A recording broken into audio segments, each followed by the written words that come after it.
Hello everyone, मैं Amrita Singh. Welcome to back my channel best trading. आज gap up opening देखने को मिला, जो कि पहले से पता था। डील डील डील समझौते हुए हैं, 19 को साइन भी होंगे, जैसा कि अब तक न्यूज़ में आ रहा है। दोनों पक्षों से बयान भी आ चुके हैं। लेकिन एक चीज़ है कि 24,000 सस्टेन नहीं कर पाया। 24,011 का हाई तो बनाया, लेकिन पूरे दिन धीरे धीरे ही से प्रॉफिट बुकिंग आती रही बाजार में। क्लोजिंग टाइम में भी खरीदारी देखने को नहीं मिला। एक ट्रेंड लाइन जो कि आ रहा था, इस ट्रेंड लाइन को आज ब्रेक किया।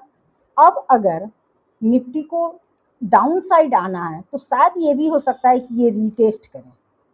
रीटेस्ट जो ये ट्रेंड लाइन ब्रेक किया है, इसे रीटेस्ट करने भी आ सकता है 23,700 23,650 के करीब में।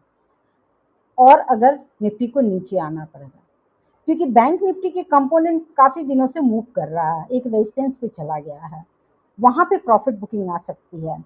निफ्टी के साथ है कि रिलायंस आज भी दबाव बना रहा था। रिलायंस में मोमेंटम नहीं था, और ना ही आईटी कंपनी में, आईटी कंपोनेंट में। तो इनके कंपोनेंट तो साथ दे नहीं रहे हैं। एलएनटी में आज बहुत अच्छा मूव था, लेकिन मेन कंपोनेंट थे वहाँ से नहीं हेल्प मिल पा रहा है निफ्टी को। ये सारी चीज़ें हैं। तो डाउन साइड अगर आए तो रिटेस्ट करेगा 23,650 23,700 के करीब में, जहाँ पे ट्रेंड लाइन 23,670 के करीब में ये आ रहा है। और 12 जून का हाई है 23,645, वही 23,650 के करीब में रिटेस्ट कर सकता है डाउन साइड आया तो, डे कैंडल के हिसाब से।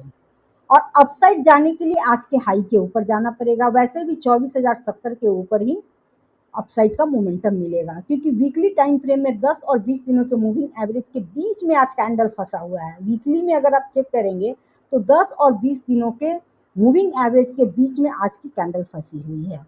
तो या तो ये नीचे आएगा, या फिर 1-2 दिन सस्टेन करके ऊपर भी जा सकता है। अभी भी सब कुछ पॉजिटिव है, ग्लोबल मार्केट पॉजिटिव है। तो यहाँ पे अभी हमें डिप में बाइंग करने का ही अभी व्यू रखना है। अब 15 मिनट टाइम फ्रेम पर देखते हैं कि क्या निफ्टी सपोर्ट कहाँ लेगा और रेजिस्टेंस कहाँ ले सकता है। रेजिस्टेंस का भी फिलहाल क्लियर पता चल रहा है कि आज के हाई के ऊपर निकलने के बाद ही हम आगे की ओर निकल पाएंगे।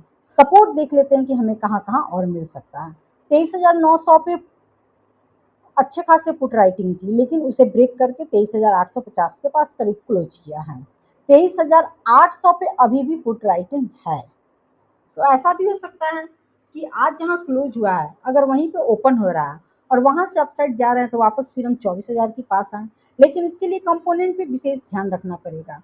रिलायंस की तरफ थोड़ा ध्यान रखना। अगर रिलायंस थोड़ा भी साथ दे दिया तो वापस से ये 24,000 की तरफ जाएगा। और बैंक निफ्टी कंपोनेंट आज रिट्रेस तो किए हैं, शायद हो सके कल फिर यू टर्न मारे। तो कंपोनेंट देखना बहुत ज़रूरी है निफ्टी को 24,000 के ऊपर ले जाने के लिए। तो चलिए 15 मिनट टाइम फ्रेम पर देखते हैं कि सपोर्ट कहाँ पे बन सकता है। 15 मिनट टाइम फ्रेम में 23,853 पे क्लोजिंग दिखा रहा है और लो बना है। अगर 23,790 के नीचे हम लोग आ रहे हैं तो फिर वापस से रिटेस्ट आपको, जो कि हमने कहा 23,700 के पास बनेगा। तो यहाँ पे 100 पॉइंट तेजी से आ सकता है, क्योंकि स्पेस है यहाँ पे आने के लिए। तो रिट्रेसमेंट यहाँ पे दिख रहा है, और इस जगह पे अगर कोई प्राइस एक्शन बुलिश बनता है तो वापस से हम अपसाइड के लिए जा सकते हैं। अपसाइड में सबसे पहले हमें आज के लो के पास रेजिस्टेंस मिलेगा, और उसके बाद 23,940 पे आज यहीं से फिर वापस से डाउन साइड आने लगा। अपसाइड और भी आगे निकला तो 23,940, और उसके बाद आज का हाई। ये 3 सफर यहाँ पे दिख रहा है ऊपर चलने के लिए। तो प्राइस एक्शन एक बार सबसे अच्छा यही होता कि अगर थोड़ा सा और डाउन साइड आ जा रहा है 23,700 के करीब में, पुट राइटिंग की बात अगर हम अभी छोड़ दें तो इस जोन में आ रहा है, तो हमारे लिए एक अच्छा प्राइस एक्शन अगर पॉजिटिव बनता है तो अपसाइड का मूव 24,000 तक एक यहाँ पे स्पेस मिल जाएगा चलने के लिए। लेकिन ये 3 शिफ्ट में देखना पड़ेगा। पहला 23,800 जहाँ आज लो बना है, सबसे पहले रेजिस्टेंस वहाँ बनेगा। फिर थोड़ी देर टाइम देखना पड़ेगा। अगर टाइम बिता के वापस कंपोनेंट में पॉजिटिव दिख रहा तो फिर ये 23,940 जो कि आज का रेजिस्टेंस बन रहा है, और फिर 24,000 की तरफ। तो ये 3 स्टेप में अपसाइड के लिए दिख रहा है। अगर हम डाउन आते हैं, फ्लैट ओपनिंग हो रही है, तो फ्लैट ओपनिंग में आप फर्स्ट सपोर्ट के पास ही ओपन हो रहे हैं। यहाँ पे प्राइस एक्शन अगर पॉजिटिव बनता है, 5 मिनट की कैंडल अगर पॉजिटिव बना तो उस 5 मिनट की कैंडल के स्टॉप लॉस के साथ 24,000 की तरफ, लेकिन एक बार 23,940 पे नजर रखनी पड़ेगी। यहाँ पे थोड़ा सा, क्योंकि यहाँ पे देखा आपने निगेटिव रेंज में पूरी दिन रहा और ऊपर से लास्ट टाइम में डाउन साइड आया, तो ट्रेड तो यहाँ डाउन साइड का मिला भी नहीं है और डिप में बाइंग का ही रखा है, इसलिए डाउन साइड का ट्रेड लेना भी नहीं आज था। तो ये चीज़ें भी दिख रही हैं कि अगर फ्लैट ओपन हो रहा है तो हम वापस से अगर प्राइस एक्शन पॉजिटिव बना तो फिर 24,000 जाएंगे। फ्लैट ओपनिंग के पास नीचे आ रहा है तो फिर हम 23,700 की 23,000, ये 100 पॉइंट खुला हुआ दिख रहा है 23,700। और अभी मुझे तो ऐसा नहीं दिख रहा है कि बहुत खास निगेटिव न्यूज आएगा। अगर कुछ ज़्यादा कुछ खास निगेटिव न्यूज आ गया किसी भी तरह से, या बाजार कुछ भी है, बाजार देखो कुछ भी कर सकती है, किसी को नहीं पता है। जरूरी तो नहीं कि न्यूज बेसिस पे भी चलेगा, अपना भी प्रॉफिट बुकिंग भी देखने को मिलता है। जैसे बैंक निफ्टी के कंपोनेंट बहुत चल चुके हैं तो प्रॉफिट बुकिंग भी देखने को 1-2 दिन मिल सकता है, ये भी हो सकता है। तो वापस हम इसी जोन में आ जाएंगे जहां से हमने ब्रेकआउट किया था, तो इस जोन में आ जाएंगे। हमें 2 ट्रेंड लाइन यहाँ बनते हुए आवरली टाइम फ्रेम में, अब 30 मिनट टाइम फ्रेम में आप देखेंगे तो यहाँ पे क्लियर दिख रहा है। तो ये जोन आपको फिर यहाँ पे 23,400 के पास देखने को मिलेगा। हालांकि अभी ऐसी उम्मीद नहीं लग रही है बाजार, ग्लोबल बाजार को देखते हुए कि ये इतना डाउन साइड आएगा। बहुत अगर आना भी होगा तो 23,700 तक दिख रहा है कि आ सकता है, अगर कुछ प्रॉफिट बुकिंग देखने को मिले तो। अब बात है ऊपर आ जाने की, तो अप साइड 24,070, 24,060 और 70 के ऊपर जब तक नहीं निकलता है आप अप साइड का ट्रेड मत रखना, क्योंकि वीकली में 10 और 20 दिनों के मूविंग एवरेज के बीच में फंसा हुआ है आज की कैंडल। आज की कैंडल फंसी हुई है, आप जाकर वीकली में देखना और 10 और 20 दिनों का मूविंग एवरेज आप लगाना, तो बिल्कुल बीच में फंसा हुआ है। तो इसलिए 24,070 के ऊपर निकलने के बाद ही हम यहाँ पे अपसाइड पे देखेंगे। और अगर एक दिन 24,000 के आसपास अगर और क्लोज करेगा, क्लोजिंग का 2 दिन तो क्लोजिंग दे देता है तो ज़्यादा अच्छा है, तभी यहाँ पे कॉल राइटर डरेंगे और भागेंगे। और आज देखो वापस से फिर 24,000 पे कॉल राइटिंग हो चुकी है, क्रॉस नहीं कर पाए, ये आ गए नीचे और उन्हें मौका मिल गया। कल वैसे भी निफ्टी की एक्सपायरी है, तो ये चीज़ें ध्यान में रखनी है। 24,070 के ऊपर अगर हम निकल रहे हैं तो फिर ये देखो यहाँ पे रेजिस्टेंस आपको मिलेगा।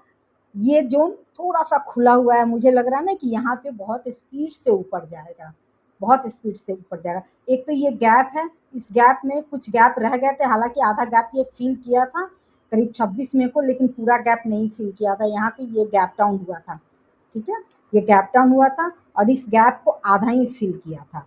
तो अभी ये गैप रह रहा है, तो इस गैप को फिल करेगा। 24,120 से 130 जा सकता है ये जोन, ये जोन जाएगा। और उसके बाद ये थोड़ा फास्ट निकलेगा, फास्ट निकलेगा तो फिर ये रेजिस्टेंस आपका बनाएगा 23,300 के करीब में।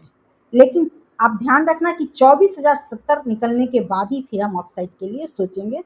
और अपसाइड में थोड़ा खुला हुआ रास्ता ये तेजी से जाए, क्योंकि कॉल राइटर वहां से हटेंगे। 24,000 पे पहले भी ब्रेकआउट किया और ये ब्रेकआउट फेल किया था, तो इसलिए 2 दिन अगर 24,000 के आसपास में क्लोजिंग देता है तो ये सबसे अच्छी बात है। यहाँ पे रुकना बहुत जरूरी है, फिर हमें 24,500 की तरफ जाने का रास्ता मिलेगा। और ये रास्ता शायद तेजी से हो सकता है कि बहुत दिनों से निफ्टी दबाव में चल रहा है, तो ये तेजी से ऊपर ले जा सकता है। किसी दिन भी आईटी का मूड बदल सकता है, आईटी बहुत शांत बैठा हुआ है और जरूरी नहीं कि आईटी कभी कभी तो चलेगा ही है, ऐसी बात तो नहीं है कि उससे नीचे ही आना है हर दिन।